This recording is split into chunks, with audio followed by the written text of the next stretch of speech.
আসসালামু আলাইকুম ওয়া রাহমাতুল্লাহ। সালামের জবাব দেওয়া কিন্তু ওয়াজিব।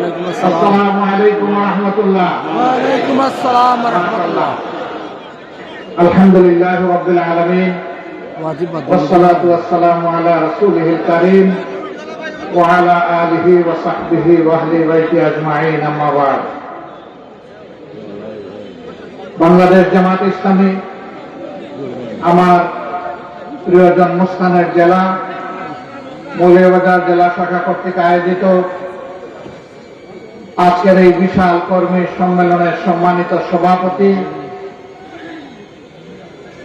মৌলভীবাজার জেলা শাখার সম্মানিত আমির স্নেহভাজন ইঞ্জিনিয়ার শাহেদ আলী, মঞ্চে বসা বাংলাদেশ জামাত ইসলামীর কেন্দ্রীয় সহকারী সেক্রেটারি জেনারেল, নির্বাহী পরিষদের অন্যতম সদস্য অ্যাডভোকেট এহসানুল মাহবুব জুবায়ের, আঞ্চলিক স্থানীয় নেতৃবৃন্দ, বন্ধু সংগঠন সমূহের সম্মানিত নেতৃবৃন্দ, শহীদ পরিবারের গর্বিত সদস্যবৃন্দ, 24-এর স্বাধীনতা এবং গণবিপ্লবের নায়ক আমার আহত বন্ধুগণ, প্রিয় সহকর্মী ভাই ও বোনেরা, সাংবাদিক বন্ধুরা, প্রিয় মৌলভীবাজারবাসী, আল্লাহ তাবারক ওয়া তাআলার শুকরিয়া আদায় করছি। রব্বুল আলামিন মুক্ত পরিবেশে আজ এমন একটি সম্মেলন প্রশান্তির সাথে আমাদেরকে অনুষ্ঠান করার তৌফিক দান করেছেন। সেই মহান রবের দরবারে প্রাণ খুলে শুকরিয়া আদায় করি, আলহামদুলিল্লাহ। আমি শ্রদ্ধা জ্ঞাপন করি এই পরিবেশ সৃষ্টি করার জন্য যে সমস্ত তরুণ তরুণী, ছাত্র সমাজ বুক পেতে জালিমের ভুলে বুকে লুটে নেওয়ার জন্য রাস্তায় দাঁড়িয়ে স্লোগান দিয়েছিল, বুকের ভিতরে তুমুল ঝড়, বুক পেতেছি গুলি কর। এই তুমুল ঝড়টা ছিল 15.5 বছর একটি ফ্যাসিস্ট সরকার জাতির ঘাড়ে চেপে বসে জাতির সকল অধিকার কেড়ে নিয়েছিল,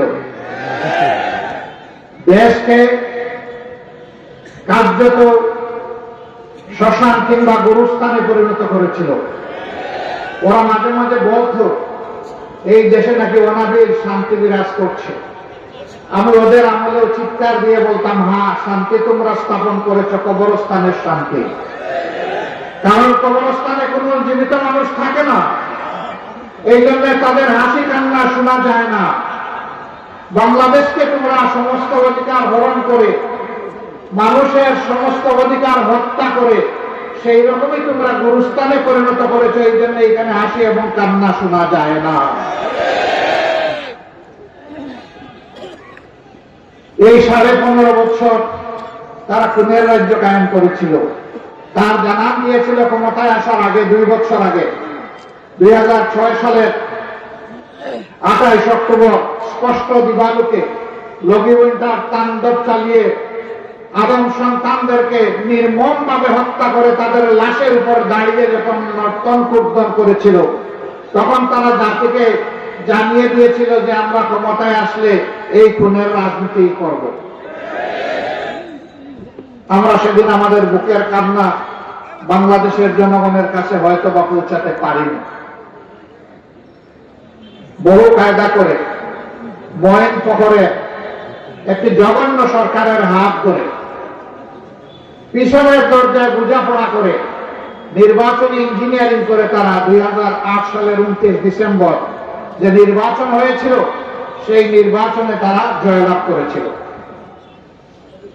9 সালের 10 জানুয়ারি থেকে ক্ষমতায় বসেই সেই খুনের নেশা বাস্তবায়নের কর্মসূচি তারা হাতে নেয়।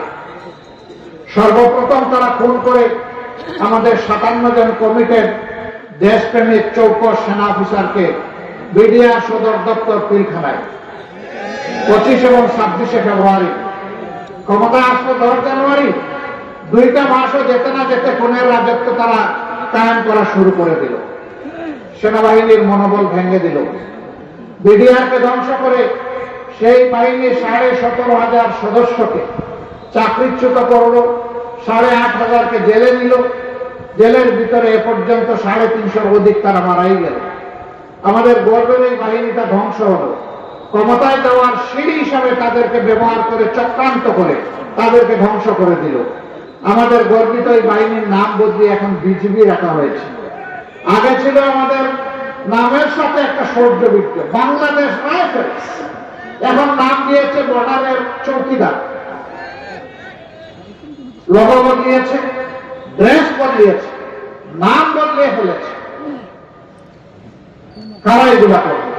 কারা হত্যাকারী ছিল? জাতিকে জানতে দেওয়া হলো না, লুকোচুরি করা হলো। রাতের অন্ধকারে বিদ্যুতের আলো কেড়ে নিয়ে অন্ধকার করে খুনিদেরকে পালিয়ে যাওয়ার সুবিধা করে দেওয়া হলো। একটা বিশেষ দেশের প্লেন সেদিন কেন এসেছিল ঢাকায়? এরপরে হঠাৎ করে উধাও হয়ে গেল কিভাবে? তার জবাব স্বৈরাচারী সরকাররা না দিলেও একদিন তাদেরকে দিতে হবে। আমরা সেই হত্যাকাণ্ডের বিচার চাই। এরপরেই শুরু হলো তাদের তাণ্ডব। তাদের প্রথম লক্ষ্যবস্তু বানাইল জামাত ইসলামীকে, যারা পরীক্ষিত দেশপ্রেমিক, যারা তাদের সততায় দেশবাসীকে মুগ্ধ করেছিল, দক্ষতার স্বাক্ষর রেখেছিলেন, দায়িত্বের পরতে পরতে সেই সমস্ত নেতৃবৃন্দকে ঠান্ডা মাথায় মিথ্যা অভিযোগ এনে সাজানো পাতানো সাক্ষী দিয়ে এবং ব্রাসেলস থেকে রায় এনে সেই সমস্ত নেতৃবৃন্দকে খুন করা হলো, ফাঁসি দেওয়া হলো, কাউকে কাউকে তিলে তিলে মৃত্যুর দিকে ঠেলে দেওয়া হলো। তারা জেলের ভিতরে ইন্তেকাল করলেন। আল্লাহ তাআলা তাদের সকলকে মর্যাদাবান শহীদ হিসাবে কবুল করুন। আমিন।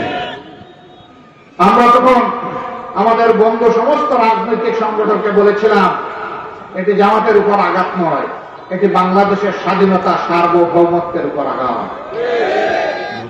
স্বাধীনতা সার্বভৌমত্বের এই বিশাল দেয়াল ভেঙে দিলে বাকি সবাই বেঁচে যাবেন, কেউ টিকতে পারবে। আমাদের পাশে তারা প্রেসিডেন্টকে সম্মিলিতভাবে আমরা মোকাবেলা করি। আফসোস আমরা কথাগুলো বুঝাইতে পারি না, সবাই মিলে একসাথে সেই যুদ্ধটা করতে পারলাম না। তারপরে ইতিহাস আপনাদের সামনে পরিষ্কার। তারা কাউকে ছাড়লো না, এক এক করে সবাইকে ধরলো, বিএনপিকে ধরলো, হেফাজতকে ধরলো, আলেম ওলামাকে ধরলো, অন্যান্য দলকে ধরলো, কাউকেই তারা ছাড় দিল না। এমনকি এই যে সাংবাদিক বন্ধুরা আজকে এসেছে এখানে আমাদের নিউজ কভার করতে, তাদেরকেও ধরলো, তাদেরকে খুন করলো, তাদেরকেও আমাদের সাথে গুম করলো, তাদেরকেও আয়না করে পাঠালো, তাদেরও কাউকে ধরে ভারতের বর্ডারের ওপারে নিয়ে ফেলে দিল। এইভাবে সারাটা দেশকে তারা নরকে পরিণত করেছে। 15.5 বছর দফায় দফায় অনেক আন্দোলন সংগ্রাম আমরা করেছি, কিন্তু সেই আন্দোলনের পরিসমাপ্তি আমরা ঘটাতে পারিনি। স্বৈরাচারকে আমরা তাড়াতে পারিনি, ওদেরকে বিদায় করতে পারিনি। আমি গর্বিত, আমাদের সন্তানেরা সেই কাজটি পেরেছে। আমি আমাদের সন্তানদেরকে ভালোবাসা উপহার দিচ্ছি, শ্রদ্ধা জ্ঞাপন করছি, কৃতজ্ঞতা জানাচ্ছি, জাতির পক্ষ থেকে তাদেরকে সেলিউট জানাচ্ছি। আল্লাহ তাআলার সাহায্যে তারা একটা অসাধ্যকে সাধন করেছে। এরকম সন্তানকে জাতি গর্বিত। ইনশাআল্লাহ আগামীর বাংলাদেশ আমরা তাদের হাতে তুলে দেব ইনশাআল্লাহ। প্রিয় মৌলভীবাজারবাসী, ব্যাংক, বিমা সেক্টর, কর্পোরেশন, আর্থিক সকল খাত লুটে পুটে শেষ করে দিয়ে এই দেশের মানুষের কষ্টের অর্জিত গচ্ছিত আমানত সব কিছু ফেলে ফেলে তারা নিজেরা পালানোর আগে সব কিছু বিদেশে পাচার করেছে। পালায় কারা? পালায় দ্রুত সন্ত্রাসী এবং অপরাধীরা। যে দেশকে ভালোবাসে, যে জনগণকে ভালোবাসে, সে কখনো পালায় না। হ্যাঁ, গালগোড়া বলে দিয়েছিলেন সেই চুপ ডাকাতের লিডার যে আমি অমুকের মেয়ে, আমি পালাবো না।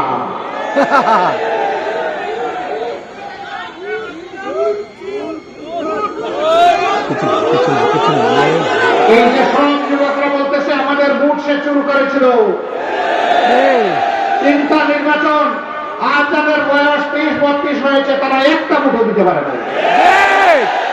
তাদের সমস্ত ভোটকে জেনোসাইড করেছিল, গণহত্যা করেছিল, ভোটের গণহত্যা। এদের নৈতিক সাহস ছিল না দেশে থাকার, এই জন্য দেশ থেকে তারা পালিয়ে গেছে। আর পালাতে গিয়ে কারো কারো অবস্থা এমন হয়েছে, রশিদ সিলেট পাশে তাদেরকে কলা পাতায় সরিয়ে দিচ্ছে। আপনারা রশিদ না বেরশিদ আমি বুঝতে পারিনি। তাকে জিজ্ঞেস করেছে, আপনি কে গো? বলে যে আমি শামসুদ্দিন চৌধুরী। কয় স্যার আপনাকে কালো মানি? বলে জি জি আমি কালো মানি। আপনি কোথায় আছেন? কয় সম্ভবত ভারতে আছে। কয় না গো জাদু, আপনি যেতে পারেন নাই, আপনি আটকা পড়ে গেছেন। কি দুর্ভাগ্য! সুপ্রিম কোর্টের একজন অ্যাপিলেট ডিভিশনের বিচারপতি, তিনি এতটাই দলবাস ছিলেন যে লাশ লজ্জার মাথা খেয়ে তিনি ওখানে বসে রাজনৈতিক হুঙ্কার দিতেন, বিচারকের চেয়ারে বসে। আল্লাহ তাআলা ন্যায় বিচারক। আসল বিচারটা হবে আসরের দিন, কিন্তু দুনিয়ায় আল্লাহ কিছু করেন, নাইলে দুনিয়ার ভারসাম্য রক্ষা হবে। তাই সামান্য একটু আমরা দেখেছি মাত্র, আসলটা আল্লাহ তাআলার জিম্মায় রয়ে গিয়েছে। এই সমস্ত খুনি সন্ত্রাসী, সকল অপরাধী, এরা রাজনীতিবিদ নয়, এরা দুর্বৃত্ত। এই দুর্বৃত্তদের বিচার বাংলার মাটিতে করতে হবে। প্রত্যেকটা অন্যায়ের অপরাধের বিচার করতে হবে। এ ভাইয়েরা, জাতিকে এরা 53টি বছর কায়দায় কৌশলে ফ্যাসিজমের মাধ্যমে বিভিন্ন ভাগে বিভক্ত করে রেখেছে। স্বাধীনতার পক্ষের শক্তি, বিপক্ষের শক্তি, মেজরিটি শক্তি, মাইনরিটি শক্তি, কতভাবে যে এরা ভাগ করেছে জাতি। কারণ একটা জাতিকে যখন টুকরা টুকরা করা যায়, তখন তাদেরকে গোলাম বানানো সহজ হয়। এরা ধরে নিয়েছিল তারা দেশের মালিক, আর আমরা সবাই ভাড়াটিয়া। হ্যাঁ, মালিকরাই দেশে আছে, ভাড়াটিয়ারা পালিয়ে গেছে।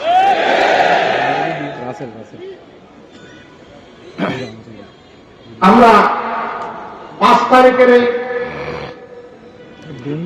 বিশাল নিয়ামত আল্লাহর পক্ষ থেকে আল্লাহ উপহার দিলেন এই জাতিকে, সাথে সাথে আমরা জাতিকে, আমাদের সহকর্মীদেরকে আহ্বান জানিয়েছিলাম, আমরা দেশকে ভালোবাসি, এদেশের মানুষকে ভালোবাসি, অতএব আমাদেরকে দায়িত্বশীলতার পরিচয় দিতে হবে। আপনারা শান্ত থাকুন, ধৈর্য ধরুন এবং দেশকে তার জায়গায় ফিরিয়ে আনতে সহযোগিতা করুন।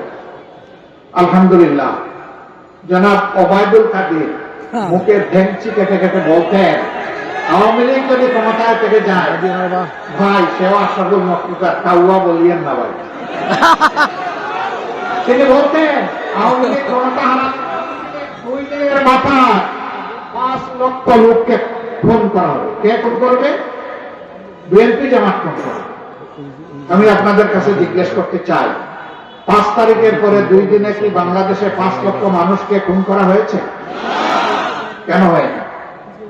কারণ যাদেরকে তারা দোষ দিত, তারা এই দেশকে ভালোবাসে। তাদের কোনো দিদির বাড়ি নাই, তাদের কোনো মাসির বাড়ি নাই, তাদের কোনো স্বামীর বাড়িও নাই। এই দেশই আমাদের প্রিয় বাংলাদেশ। এই দেশ নিয়ে আমরা, আল্লাহ তাআলা এখানে পয়দা করেছেন, গর্বের সাথে এই দেশ নিয়ে আমরা বাঁচতে চাই। তারা দায়িত্ব জ্ঞানহীন, কাণ্ড জ্ঞানহীন হলে জাতি দায়িত্ব জ্ঞান সম্পন্ন জাতি প্রমাণ দিয়েছে দেশকে, মানুষকে আমরা ভালোবাসি। তিনি যে দেশে আশ্রয় নিয়েছেন তারা আমাদের প্রতিবেশী। প্রতিবেশীর প্রতি সম্মান রেখে বলতে চাই, আপনারা শান্তিতে থাকুন, আমরা চাই, আমাদেরকে আপনারা শান্তিতে থাকতে দিন। আপনাদের পাক করে কি পাঠাবেন আমরা জিজ্ঞাসা করি না, আমাদের পাক করে উঁকি মেরে তাকানোর চেষ্টা করবেন না। আমাদেরকে আপনারা সাম্প্রদায়িক সম্প্রীতির কথা বলেন, ভালো, আপনাদের নিজের চেহারা আয়নাতে একটু এর আগে দেখে নেন। আপনারা সেখানে যাদেরকে মাইনরিটি বলেন তাদের সাথে আপনারা কি আচরণ করেন। আমাদেরকে সাম্প্রদায়িক সম্প্রীতির সবক দিতে হবে না। যুগ যুগ ধরে এই দেশ সাম্প্রদায়িক সম্প্রীতির দেশ। এই দেশের মানুষ প্রমাণ দিয়েছে সমস্ত রাজনৈতিক ধর্মীয় সংগঠন প্রমাণ দিয়েছে, আলিম উলামা প্রমাণ দিয়েছেন। 5 তারিখ থেকে 4 দিন এই দেশে কোনো সরকার ছিল না, অনেক দুর্ঘটনা ঘটে যাওয়ার সম্ভাবনা ছিল। দায়িত্ব নিয়ে আমরা আমাদের ভলান্টিয়ারদেরকে বলেছিলাম, যাও মানুষের পাশে দাঁড়াও। সকল ধর্মাবলম্বীদের উপাসনা তার কাছে পবিত্র, তার কাছে সম্মানিত। আজকে আমাদের পক্ষ থেকে তার পাহারা বসা। খামটা দেখলেন বলছেন বৃষ্টিতে ভিজে রোজে শুকিয়ে একটানা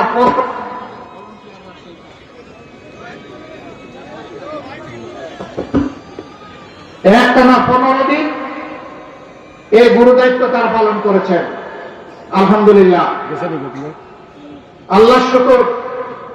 মাদ্রাসা উস্তাদরা রাস্তায় নেমেছে, পাহারা দিয়েছে। ছাত্র রাস্তায় নেমেছে, পাহারা দিয়েছে। সাধারণ জনগণ রাস্তায় নেমেছে, পাহারা দিয়েছে। হাতে হাত করে বলেছে, এই দেশ সাম্প্রদায়িক সম্প্রীতির দেশ। আমরা কোন দুষ্কৃতিকারীকে এখানে কোনো মতলব হাসিল করতে দেব না। আমরা ঘোষণা করেছি, আমাদের দেশে কোনো মেজরিটি মাইনরিটি নাই। আল্লাহ তাআলা যাদেরকে এই দেশের মেহরবানি করে নাগরিক বানিয়েছেন, আমরা সকলে সমান মর্যাদা ভোগ করতে চাই। নাগরিক হিসেবে আমরা সমান অধিকার ভোগ করতে চাই। আমরা এও বলেছি, এটাও আমরা চাই না দেশে একটা পরিবর্তন হলেই বিভিন্ন ধর্মের উপাসনালয়ে পাহারা বসাতে হবে, এটাও চাই না। এমন একটি সামাজিক নিরাপত্তা বলয় আমরা গড়ে তুলতে চাই, যেখানে মন্দির, মসজিদ, প্যাগোডা, চার্চ, মঠ কিছুই পাহারা দেওয়ার প্রয়োজন হবে না। মানুষের বিবেক সব কিছুকে পাহারা। সম্মানিত ভাই ও বন্ধুগণ, ওরা তো গেল, সবকিছু শেষ করে গেল, কিন্তু আফসোস এই জাতির কেউ কেউ ওদের বদ হাসলতগুলা নিজেরা এখন ধারণ করেছে। আপনারা ইশারায় বুঝতেই পারেন, কারণ মৌলভীবাজারের মানুষ খুব সতর্ক মানুষ, ভাঙ্গা বলার দরকার নাই। আমি আমার দেশের ওই সমস্ত মানুষকে আহ্বান জানাবো, একটু শহীদদের রক্তের প্রতি সম্মান দেখান, মেহেরবানি। আমার পঙ্গু ভাই বোনদের প্রতি সম্মান দেখা। যে মা 10 মাসের সন্তান তুলে নিয়ে রাস্তায় নেমে এসেছিলেন, 4 তারিখে সাংবাদিক তাকে জিজ্ঞেস করেছিল, মা আপনি সাংঘাতিক কাজ করেছেন, এই অবুঝ শিশুকে তুলে নিয়ে আপনি কেন এই পুলিশ সামনে এসেছেন? তিনি বলেছিলেন, সন্তান আমার একটা নয়, এখন রাস্তায় যত যুবক যুবতী আছে সবগুলো আমার সন্তান। সুতরাং ওই সন্তানদের প্রতি সংহতি জানাতে আমি এখানে এসেছি। বন্ধু সাংবাদিক আমার প্রশ্ন করেছে, যদি আপনার জীবনের সন্তানের জীবনের কোনো ক্ষতি হয়, বলে যে 2 জনই শহীদ হয়ে যাবে। 7 বছরের একটা শিশু, ও হাতের মধ্যে ইটের টুকরো নিয়ে পুলিশকে তাড়া করছে। তার সিনিয়ররা তাকে ধরে নিয়ে বলছে, এই তুমি এখানে এসেছো কেন? বলে যে আমি আন্দোলন করতে এসেছি। কেন তুমি আন্দোলন করবা? বলে ওরা আমার ভাইকে খুন করেছে। কে তোমার ভাইকে? বলে আবু সাইদ আমার ভাই। বলে তোমার বাড়ি কি রংপুর? বলে না, আমার বাড়ি ঢাকায়। তাইলে আবু সাইদ তোমার ভাই হয় কিভাবে? জাতির জন্য যে লড়াই করবে সেই তো আমার ভাই। তাকে বলেছে, ছোট মানুষ তুমি চলে যাও, আমরা আন্দোলন করবো। রাখেন উনি আপনার আন্দোলন আপনি করেন, আমাকে আমার আন্দোলন করতে দেন। যদি তোমার বুকে গুলি আসে, আমিও শহীদ হয়ে আমার ভাইয়ের সাথে শহীদ হয়ে যাব। অতএব আন্দোলনের পথ পেটে বসা ছিল আমাদের সন্তানেরা, আর আবার বৃদ্ধ বনিতা সকলেই বলেছিল, আমরা আছি তোমাদের পাশে। সুতরাং এই আন্দোলনের ক্রেডিট এককভাবে কারো দাবি করা ঠিক হবে না। অনেকে ক্রেডিট দাবি করেছেন, তারা অন্যায় করেছেন। এই ক্রেডিট 18 কোটি মানুষ। মূল ক্রেডিট আল্লাহ সুবহানাহু ওয়া তাআলা, যিনি এই পরিবর্তন এনে দিয়েছেন আমাদের। অনেকে আমাদেরকে জিজ্ঞেস করেছে, আপনাদের শহীদ কতজন? আমি বলি, যতজন শহীদ হয়েছে সবাই আমাদের শহীদ। শহীদরা কখনো দলীয় ভাগ বাটুরায় পড়ে না। শহীদরা জাতির গর্বিত সন্তান, জাতীয় বীর। তাদেরকে দলীয় পরিচয়ে পরিচিত করা অন্যায়। তারা জাতির সম্পদ। গেল। এখন আমরা কি করব? আমাদের স্পষ্ট অঙ্গীকার এই জাতির কাছে, আমরা চাই না জাতি আর বারবার প্রতারিত হোক। আমরা চাই ঘুষ, দুর্নীতি এবং চাঁদাবাদ মুক্ত একটা বাংলাদেশ। বলবে আপনারা পারবেন, তার প্রমাণ কি? দুটো প্রমাণ। 2001 থেকে 6 সাল প্রিয় সংগঠনের 2 জন শীর্ষ দায়িত্বশীল নেতা 3টা মন্ত্রণালয়ে তারা জাতিকে সেবা দিয়েছেন। আল্লাহর মেহেরবানি, তাদের কোন নিকৃষ্ট দুশ্মনও সেই 3 মন্ত্রণালয়ে তাদের দায়িত্ব পালনকালীন সময়ে কোন দুর্নীতি আবিষ্কার করতে পারে নাই। 2 নম্বর প্রমাণ, এত যন্ত্রণা, এত কষ্ট বুকে চেপে নিয়ে যেখানে আমাদের শীর্ষ 11 জন নেতাকে খুন করা হয়েছে, সবগুলো অফিস আমাদের তালাবদ্ধ করে রাখা হয়েছে, আমাদের বাড়িঘর বুলডোজার দিয়ে গুড়িয়ে দেওয়া হয়েছে, যেখানে আমাদের নিবন্ধন কেড়ে নেওয়া হয়েছে, বেদিশা হয়ে শেষ পর্যন্ত আমাদেরকে নিষিদ্ধ ঘোষণা করেছে। এত যন্ত্রণা বুকে নিয়ে আমরা বলেছি এই দেশকে আমরা ভালোবাসি, এই মানুষকে আমরা ভালোবাসি। আমরা ব্যক্তিগতভাবে কোনো প্রতিশোধ নেব না, তবে আমরা প্রত্যেকটি অন্যায় এবং অপকর্মের বিচার হোক তা দাবি করতেই থাকবো। প্রিয় ভাইয়েরা, এরপরে আমরা চাইলে বোধহয় কিছু কিছু হলেও চাঁদাবাজি করতে পারতাম, কিছু দখল নিতে পারতাম, কিন্তু আমরা এটা আমাদের জন্য হারাম মনে করি। আলহামদুলিল্লাহ, আমাদের কর্মীরা সেই দায়িত্বশীলতা সহকর্মীরা পরিচয় দিয়েছেন। ভাই ও বোনেরা, আজকে যারা এখানে শরীক হয়েছেন এই সম্মেলনে, আপনাদের ধৈর্যের পরীক্ষা শেষ হয়নি। প্রিয় বাংলাদেশ গড়তে হলে আরো বেশি ধৈর্যের জন্য আপনাদেরকে প্রস্তুত হতে হবে। আপনারা কি পারবেন? আমরা জাতিকে কথা দিচ্ছি, আমাদের এই ভাই বোনদের এই হাতগুলো সত্যি আল্লাহকে সাক্ষী রেখে আমরা হাত তুলেছি। ইনশাআল্লাহ এই জাতির খেদমতের আল্লাহ সুযোগ দিলে আমরা একটা সাম্যের বাংলাদেশ গড়ে তুলব। আমরা বৈষম্যকে নির্বাসনে পাঠাবো, আমরা মেধার স্বীকৃতি প্রদান করব, আমরা পলিটোক্রেসি নয় মেরিটোক্রেসির ভিত্তিতে একটা জাতি গঠন করব।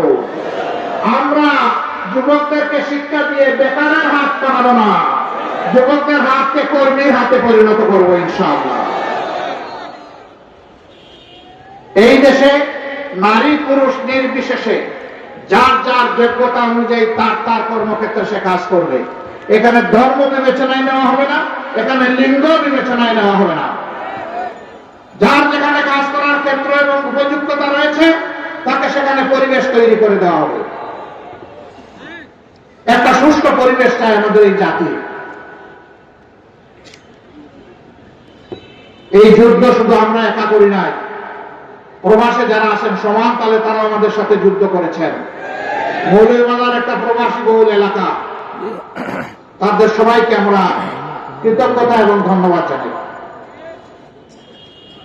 এই মৌলভীবাজার ব্রিটিশ আমলের যোগাযোগের দিক থেকে চমৎকার জায়গা ছিল, কিন্তু আফসোস বাংলাদেশের বহু জায়গায় শিক্ষা জাতির মেরুদণ্ড, শিক্ষার গুরুত্বপূর্ণ প্রতিষ্ঠান গড়ে তোলা হয়েছে, কিন্তু মৌলভীবাজারে আজ পর্যন্ত শিক্ষার কোনো ভালো প্রতিষ্ঠান সরকারি উদ্যোগে গড়ে তোলা হয়নি। এখানে কোনো বিশ্ববিদ্যালয় নেই, এখানে কোনো মেডিকেল কলেজ নেই, এখানে কোনো ইঞ্জিনিয়ারিং কলেজ নেই, এখানে কোনো এগ্রিকালচার বিশ্ববিদ্যালয় নেই। কেন? মৌলভীবাজার কি অপরাধ করেছে? এই দেশের ক্ষেত্রে কি মৌলভীবাজারের কোনো অবদান নেই? অবশ্যই উন্নয়নে কোনো অবদান নেই, সবচেয়ে বেশি। এই মৌলভীবাজারের একজন কৃতি সন্তান, যিনি একজন সফল অর্থনীতিবিদ এবং অর্থমন্ত্রী ছিলেন, সারা দেশকে তিনি সমান চোখে দেখেছেন। হয়তোবা নিজের এলাকার দিকে তিনি মনে করেছেন যে আমি যদি কিছু করি মানুষ বলবে যে সব আমার এলাকায় নিয়ে গেছি গোপালগঞ্জের মতো। তাকে শ্রদ্ধা জানাই, তিনি যা পেরেছেন করেছেন, আমাদেরকে রাস্তা দেখিয়েছেন। বর্তমান সরকারের কাছে আমাদের দাবি, আপনারা যদি এক নাকি আর একটি গুরুত্বপূর্ণ শিক্ষা প্রতিষ্ঠানের সিদ্ধান্ত নেন, সেটা যেন মৌলভীবাজারকে দিয়ে শুরু হয়। কমপক্ষে একটা দিয়ে শুরু করেন, হয় একটা মেডিকেল কলেজ দেন, অথবা একটা ইউনিভার্সিটি দেন, অথবা একটা ইঞ্জিনিয়ারিং কলেজ দেন, অথবা একটা এগ্রিকালচার ইউনিভার্সিটি দেন, একটা দিয়ে শুরু করেন। বাকিটা পরবর্তী নির্বাচিত সরকার এসে করবে, তখন আমরা দাবি জানাবো। আল্লাহ যদি আমাদেরকে এমন কোন সুযোগ দেয়, ইনশাআল্লাহ আমিই তো দাবি জানিয়ে গেলাম, আমাদের কাছে আর দাবি জানানো লাগবে না। আর যদি অন্য কেউ রাষ্ট্র গঠনের সুযোগ পায়, আমরা তাদের কাছে দাবি উত্থাপন করবো আপনাদের হয়ে, ইনশাআল্লাহ। এই দাবি যৌক্তিক, এটা ন্যায্য পাওনা, এটা আমাদেরকে দিতে হবে ইনশাআল্লাহ। বাংলাদেশের চা বাগানের সবচেয়ে বেশি সংখ্যা এখানে। চা ছিল আমাদের দ্বিতীয় রপ্তানিকারক দ্রব্য, কিন্তু এখন বিমাতাসুলভ আচরণের কারণে, রাষ্ট্রীয় যথাযথ পর্যবেক্ষণ এবং পৃষ্ঠপোষকতার অভাবে আজকে চা শিল্প অনেকটা ধ্বংসের পথে।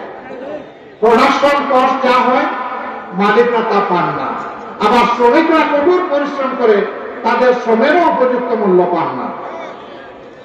এই শিল্পকে বিকশিত করা উচিত, দুনিয়ায় ব্র্যান্ডিং করা উচিত, ব্যবসার রাস্তা খুলে দেওয়া উচিত এবং প্রয়োজনে প্রণোদনা দেওয়া উচিত।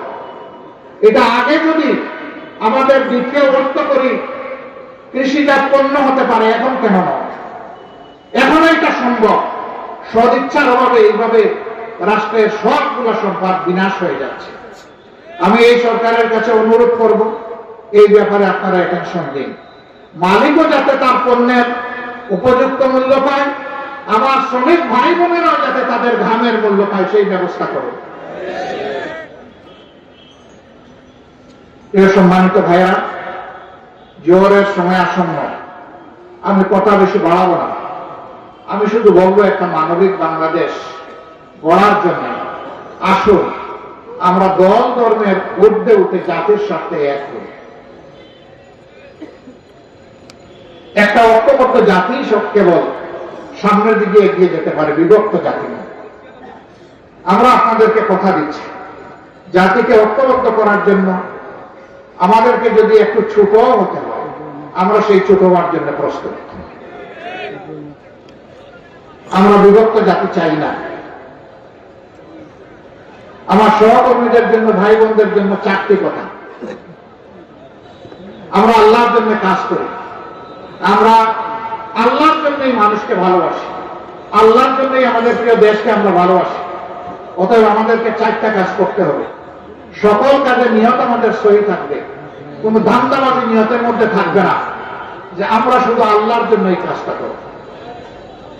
2 নম্বর, আমাদেরকে জ্ঞানের রাজ্যে এগিয়ে যেতে হবে।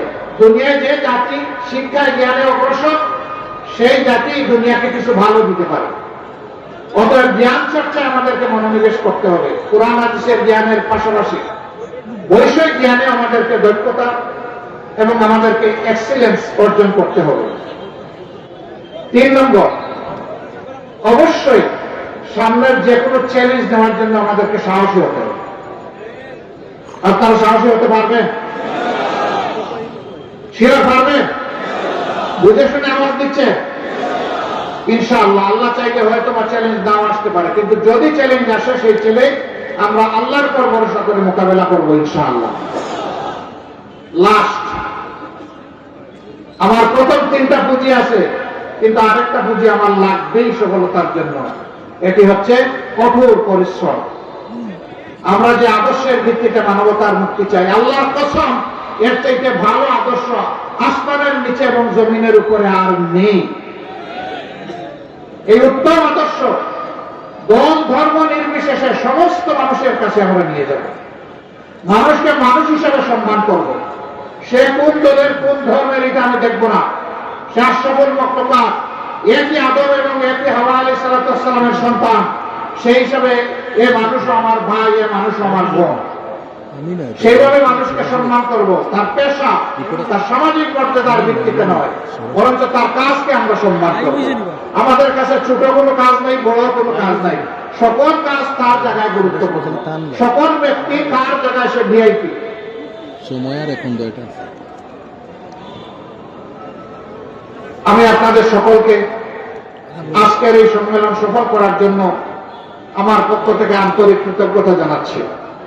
নতুন বাংলাদেশ, মানবিক বাংলাদেশ গড়ার জন্য আসুন আমরা 18 কোটি মানুষের 36 কোটি হাতকে একত্রিত করি এবং আমরা আওয়াজ তুলি বিভেদ নয়, ঐক্য চাই।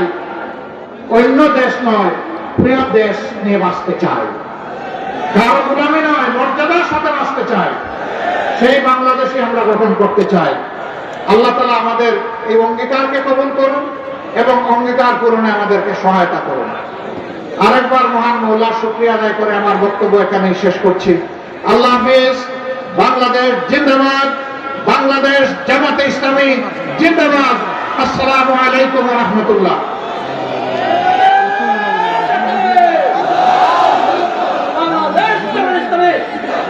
সংগ্রামী মৌলবাদের বসে জামাতের বক্তব্য